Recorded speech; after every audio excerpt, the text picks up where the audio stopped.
Study IQ IAS, आपका selection हमारा mission. नमस्कार दोस्तों ऑब्वियस सी बात है, भारत ने जो कदम लिए थे पाकिस्तान के खिलाफ, पाकिस्तान को भी दिखाना था अपने डोमेस्टिक ऑडियंस को कि वो भी भारत के खिलाफ कदम ले रहा है। और फाइनली आप देख सकते हो यहां पर खबर आई है, Pakistan suspends Shimla agreement shuts border trade and air space to Indian airlines. तो थोड़ा सा इसको डिटेल में समझने की जरूरत है कि एग्जैक्टली ये है क्या, पाकिस्तान ने क्या कदम लिया, क्यों लिया और इसका असर क्या होगा, क्या भारत पर ऐसा कोई बहुत बड़ा असर होने वाला है। चलिए शुरुआत करते हैं। देखिए, सबसे पहले तो आप सब जानते ही होंगे, जो पहलगाम में आतंकी अटैक हुआ था, भारत उसको बिल्कुल भी बर्दाश्त नहीं कर सकता।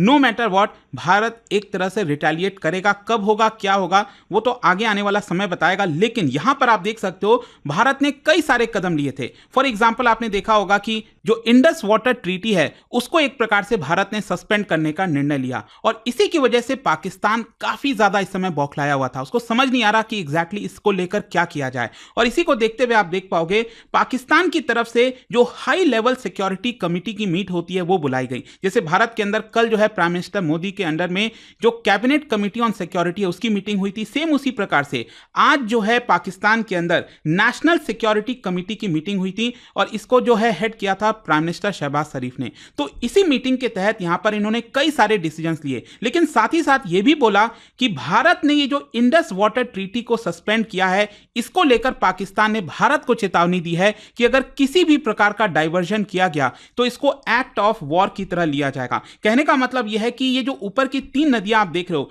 इंडस, झेलम, चेनाब, ये बेसिकली कंट्रोल करता है पाकिस्तान। मतलब यहां से जितना भी पानी जाता था तो उसको बिना इंटरप्ट किए भारत उसको पास ऑन होने देता था पाकिस्तान के अंदर। और देखिए, पाकिस्तान के लिए ये नदी बहुत ज्यादा इंपॉर्टेंट है। अगर यहां पर पानी रुका ना तो बहुत बड़ी प्रॉब्लम आ जाएगी पाकिस्तान में। लेकिन इसी को देखते हुए पाकिस्तान ने कहा है कि अगर भारत किसी भी प्रकार से पानी को डाइवर्ट किया तो ये एक्ट ऑफ वॉर कहलाएगा। तो यहां पर पाकिस्तान ने अपनी तरफ से भी कई सारे डिसीजंस लिए हैं भारत के खिलाफ। सबसे पहला डिसीजन है शिमला एग्रीमेंट को रद्द करना। देखो, शिमला एग्रीमेंट जो है वो 1972 में साइन किया गया था, आपको पहले पता होना चाहिए। देखो, आई एम श्योर आप सब जानते होंगे 1971 में पाकिस्तान को बहुत बड़ी हार का सामना करना पड़ा था और ये वाला जो फोटो है वो तो कोई भूल ही नहीं सकता, बांग्लादेश किस तरह से सेपरेट होता है। लेकिन उसके बाद क्या है कि भारत और पाकिस्तान के बीच में कुछ ना कुछ यहां पर एग्रीमेंट करने की कोशिश की गई ताकि देश के अंदर शांति आ सके। और उस समय जो प्राइम मिनिस्टर इंदिरा गांधी जी हैं, उन्होंने ये एग्रीमेंट साइन किया था उस समय पाकिस्तान के प्राइम मिनिस्टर जुल्फिकार अली भुट्टो के साथ। और आप देख सकते हो ये जो फोटो है, तो 1972 में ये वाला जो एग्रीमेंट है, शिमला एग्रीमेंट, ये साइन हुआ था। तो इसके अंदर था क्या, बेसिकली दो तीन चीजें आपको पता होनी चाहिए। इस एग्रीमेंट के तहत यह कहा गया कि जो कश्मीर का मुद्दा है या फिर जो भी भारत और पाकिस्तान के बीच में डिस्प्यूट है वो बायलैटरल तरीके से रिजॉल्व किया जाएगा। बेसिकली क्या है कि पाकिस्तान पहले से बार बार चिल्लाता था कि हम इसको इंटरनेशनल ले जाएंगे, यूएन में ले जाएंगे, ये सारी चीजें होंगी।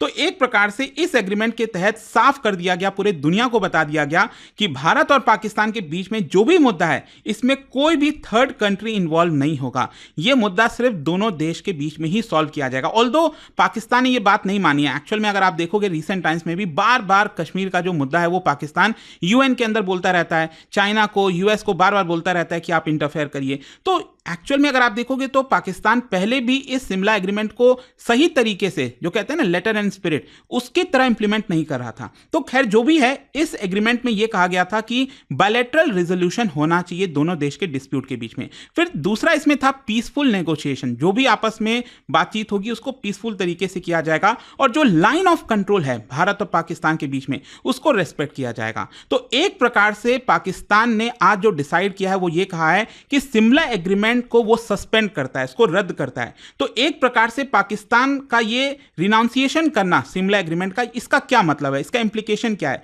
सबसे पहला इंप्लीकेशन तो यही है कि पाकिस्तान ये बता रहा है कि हम थर्ड पार्टी मीडिएशन करेंगे। मतलब पाकिस्तान कहीं ना कहीं चाइना को इन्वॉल्व करने की कोशिश करेगा, यूएन को इन्वॉल्व करने की कोशिश करेगा। ऑल्दो पाकिस्तान ये चीज करता आ रहा था, ऐसा नहीं है कि नहीं कर रहा था, लेकिन ऑब्वियसली बात है पाकिस्तान के लिए जो सपोर्ट है इंटरनेशनल लेवल पर वो ऑलरेडी धीरे धीरे काफी कम हो चुकी है। फिर इसके अलावा आप समझ सकते सकते हो कि ये शिमला एग्रीमेंट रद्द करना ये एक तरह का सिंबॉलिक जेस्चर है, इससे भारत को ऐसा कोई बहुत बड़ी कोई ऐसा परेशानी नहीं होने वाली है। तो एक प्रकार का ये सिंबॉलिक विड्रॉल आप कह सकते हो। और तीसरा है यहां पर इसकी वजह से जो पाकिस्तान है वो कहेगा कि क्योंकि हमने यहां पर शिमला एग्रीमेंट से विड्रॉ कर लिया है तो हम मिलिट्री एक्शन भी ले सकते हैं। तो इस तरह की चीजें पाकिस्तान दिखाने की कोशिश करेगा। तो ये बेसिकली ओवरऑल आप कह सकते हैं जो डोमेस्टिक ऑडियंस हैं उनको दिखाने के लिए ये कदम लिया है पाकिस्तान ने। हां, दूसरा जो कदम है वो है एयर स्पेस को क्लोज करना। अब देखो इसका मतलब क्या हुआ, क्या है ना कि भारत से जो भी फ्लाइट्स यूरोप की तरफ जाती हैं, सेंट्रल अमेरिका की तरफ जाती हैं, मतलब इधर जितनी भी फ्लाइट्स वगैरह जाती हैं वो पाकिस्तान का जो एयर स्पेस है उसका इस्तेमाल करती हैं। क्योंकि मान लो फॉर एग्जांपल अगर दिल्ली से कोई फ्लाइट गुजर रही है तो वो ऑब्वियस सी बात है अगर यूरोप की तरफ जाना है तो पाकिस्तान से ऊपर होते हुए यूरोप की तरफ जाएगी, ये सबसे शॉर्टेस्ट वे पड़ेगा। लेकिन अगर वो पाकिस्तान का एयर स्पेस इस्तेमाल नहीं करेगी तो इधर तो क्या हिमालयाज है तो इधर जा नहीं सकते, तो यहां पर क्या है नीचे की तरफ से गुजरात होते हुए पूरा घूम कर जो है मिडिल ईस्ट होते हुए तब उनको जाना पड़ेगा। तो इसकी वजह से जो फ्यूल का खर्चा है वो ज्यादा आएगा, इकोनॉमिक और जो लॉजिस्टिक्स हैं वो थोड़ा सा डिसरप्ट हो सकते हैं। तो यहां पर एक प्रकार से पाकिस्तान ने यह कहा है कि हमारा आप एयर स्पेस इस्तेमाल नहीं करोगे। ऑल्दो मैं बता दूं कि भारत इसके लिए ऑलरेडी रेडी था, भारत को यह बात पता थी कि पाकिस्तान के पास कुछ और नहीं बचा है, बस यही एक चीज है जो वो करेगा। और इसीलिए अगर आप देखोगे तो आपको याद होगा जो पहलगाम में हमला हुआ था तो उस समय पीएम मोदी कहां थे, वो गए हुए थे सऊदी अरबिया। तो सऊदी अरब वो कैसे गए थे, उनका रूट अगर आप देखोगे तो दिल्ली से उन्होंने जो फ्लाइट ली थी वो बेसिकली पाकिस्तान का एयर स्पेस इस्तेमाल करते हुए फिर वो सऊदी अरब की तरफ गए थे। लेकिन रिटर्निंग में क्योंकि आपको पता ही है सऊदी अरब से आधी रात वो वहां से लौटे और तब उन्होंने पाकिस्तान का एयर स्पेस इस्तेमाल नहीं किया, वो सिंपली यहां पर गुजरात होते हुए फिर दिल्ली की तरफ आए। मतलब थोड़ा सा डिस्टेंस ज्यादा पड़ता है, फ्यूल कॉस्ट ज्यादा पड़ता है, लेकिन कहीं ना कहीं भारत को यह बात पता थी और यही पाकिस्तान ने यहां पर किया है। फिर दूसरा पाकिस्तान ने आज जो डिसीजन लिया है उनका यह कहना है कि जो लैंड बॉर्डर है उसको वो शट डाउन कर रहा है,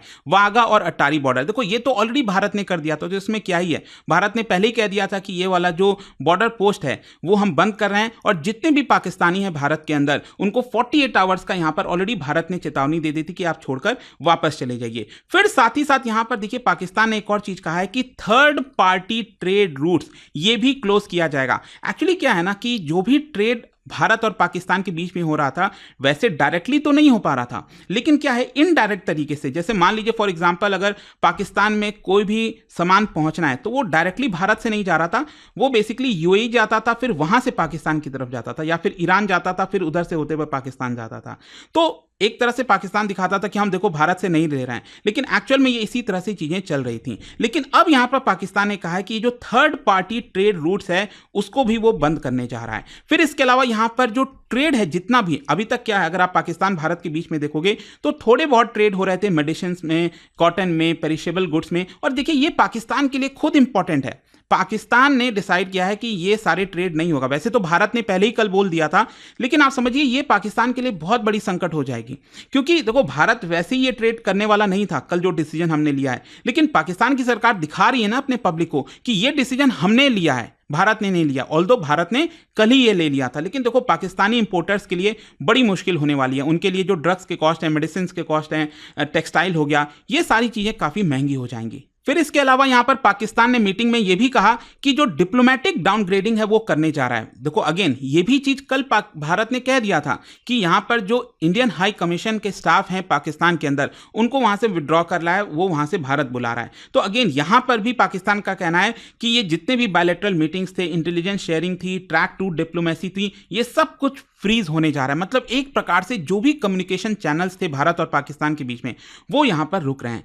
अब देखो इन सबके पीछे का कारण क्या है, अल्टीमेटली सबके पीछे का कारण आप सब जान रहे हैं। कल जो है हमने डिसाइड किया इंडस वाटर ट्रीटी, एक कहते हैं नब्ज है पाकिस्तान के लिए, तो यहां पर हमने उस इंडस वाटर ट्रीटी को सस्पेंड किया है और इसी की वजह से ये सब कुछ आपको देखने को मिलेगा, क्योंकि पाकिस्तान का कहना है कि it is an act of war. और देखिए पाकिस्तान हाईली वाटर डिपेंडेंट है, पाकिस्तान की 90% एग्रीकल्चर इंडस बेसिन रिवर से ही पूरी होती है। तो आप समझो अगर भारत ने वो वाटर रोकना स्टार्ट कर दिया तो कितनी बड़ी मुसीबत आ जाएगी। और इसी की वजह से आप देखोगे agriculture, hydro power, drinking supply, Sindh और पंजाब के मेन एरिया में, और सबसे ज़्यादा पॉपुलेशन ही उनकी वहीं पर रहती है, पंजाब वाला एरिया, सिंध वाला एरिया।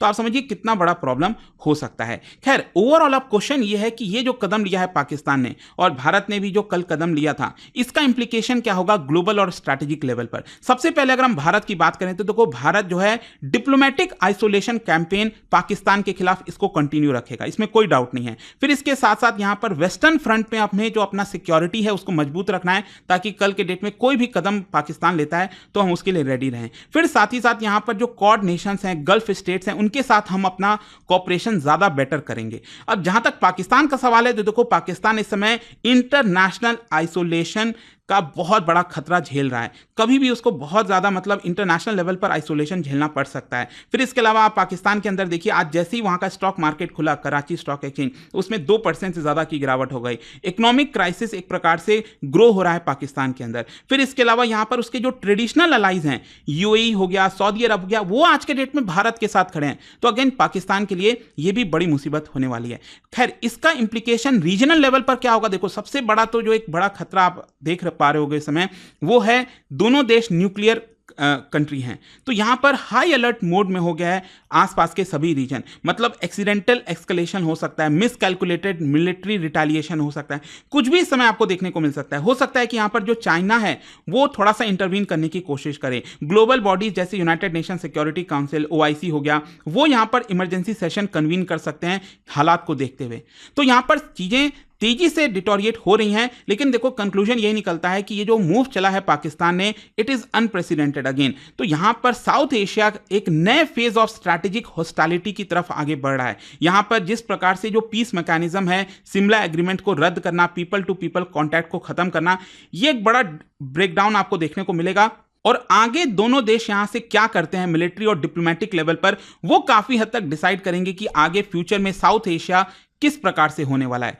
तो लेट्स सी यहां पर क्या होगा। बट आई होप कि इस वीडियो में जो अभी लेटेस्ट ये खबर आई है उसके बारे में आपको पता चल गया होगा। जाने से पहले आप सबके लिए एक बड़ा इंटरेस्टिंग क्वेश्चन है कि आप बता सकते हो इनमें से कौन सा शहर सबसे ज्यादा इंपैक्ट होने वाला है बिकॉज ऑफ फ्लाइट रीरूटिंग। मतलब पाकिस्तानी एयर स्पेस जो क्लोजर हुआ है, इसकी वजह से जो फ्लाइट का रीरूटिंग होगा, तो इसमें सबसे बड़ा इंपैक्ट कौन से शहर के ऊपर आएगा। और इसका जो राइट आंसर आप सब जानते हैं, मेरे इंस्टाग्राम पर तो मिलेगा ही, वहां पर अगर आप नहीं हो कोई बात नहीं, टेलीग्राम से ले सकते हैं इसका सही उत्तर। और जैसा मैंने आपको बताया, अगर आप यूपीएससी की तैयारी कर रहे हैं, हमारा जो फाउंडेशन बैचेस हैं उसको अवेल कर सकते हैं by using this code Ankit live to get maximum discount. Study IQ IAS, आपका सिलेक्शन हमारा मिशन।